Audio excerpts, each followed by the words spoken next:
Our reading for today has us in Mark chapter 9. And he said to them, "Assuredly I say to you that there are some standing here who will not taste death till they see the kingdom of God present with power." Now after 6 days Jesus took Peter, James, and John and led them up on a high mountain, apart by themselves, and he was transfigured before them.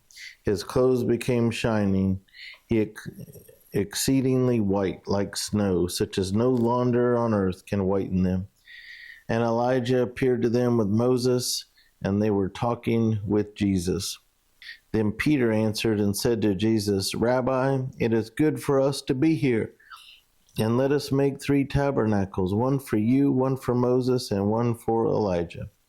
Because he did not know what to say, for they were greatly afraid. And a cloud came and overshadowed them, and a voice came out of the cloud, saying, "This is my beloved Son, hear him."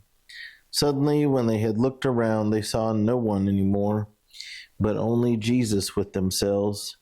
Now as they came down from the mountain, he commanded them that they should tell no one the things they had seen, till the Son of Man had risen from the dead. So they kept this word to themselves, questioning what the rising from the dead meant. And they asked him, saying, "Why do the scribes say that Elijah must come first?" Then he answered and told them, "Indeed, Elijah is coming first and restores all things. And how is it written concerning the Son of Man, that he must suffer many things and be treated with contempt? But I say to you that Elijah has also come, and they did to him whatever they wished, as it is written of him." And when he came to the disciples, he saw a great multitude around them, and scribes disputing with them. Immediately when they saw him, all the people were greatly amazed, and running to him, greeted him. And he asked the scribes, "What are you discussing with them?" Then one of the crowd answered and said, "Teacher, I brought you my son, who has a mute spirit. And wherever it seizes him, it throws him down. He foams at the mouth, gnashes his teeth, and becomes rigid. So I spoke to your disciples that they should cast it out, but they could not." He answered him and said, "O faithless generation, how long shall I be with you? How long shall I bear with you? Bring him to me." Then they brought him to him, and when he saw him, immediately the spirit convulsed him, and he fell on the ground and wallowed, foaming at the mouth.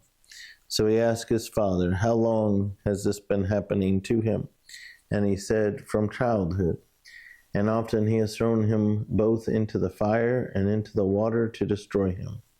But if you can do anything, have compassion on us and help us." Jesus said to him, "If you can believe, all things are possible to him who believes." Immediately the father of the child cried out and said with tears, "Lord, I believe. Help my unbelief." When Jesus saw that the people came running together, he rebuked the unclean spirit, saying to it, "Deaf and dumb spirit, I command you, come out of him and enter him no more." Then the spirit cried out, convulsed him greatly, and came out of him, and he became as one dead, so that many said, "He is dead." But Jesus took him by the hand and lifted him up, and he arose. And when he had come into the house, his disciples asked him privately, "Why could we not cast it out?" So he said to them, "This kind can come out by nothing but prayer and fasting." Then they departed from there and passed through Galilee, and he did not want anyone to know it. For he taught his disciples and said to them, "The Son of Man is being betrayed into the hands of men, and they will kill him, and after he is killed, he will rise the 3rd day." But they did not understand the saying, and were afraid to ask him.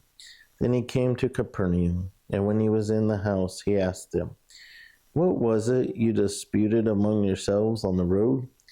But they kept silent, for on the road they had disputed among themselves who would be the greatest.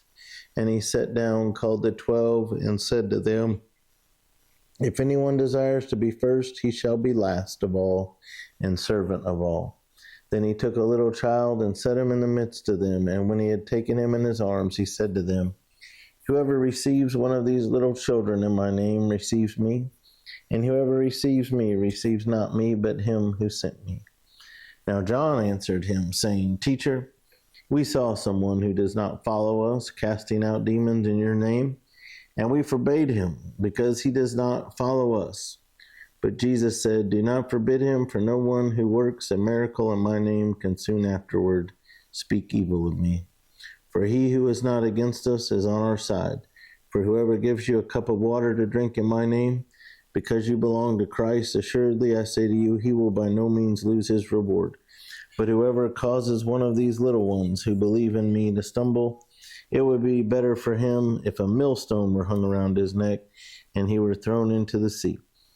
If your hand causes you to sin, cut it off. It is better for you to enter into life maimed, rather than having two hands to go to hell into the fire that shall never be quenched, where their worm does not die, and the fire is not quenched.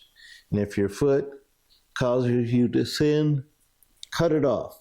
It is better for you to enter life lame, rather than having 2 feet to be cast into hell, into the fire that shall never be quenched, where their worm does not die, and the fire is not quenched. And if your eye causes you to sin, pluck it out. It is better for you to enter the kingdom of God with one eye, rather than having 2 eyes to be cast into hellfire, where their worm does not die, and the fire is not quenched. For everyone will be seasoned with fire, and every sacrifice will be seasoned with salt. Salt is good, but if the salt loses its flavor, how will you season it? Have salt in yourselves and have peace with one another.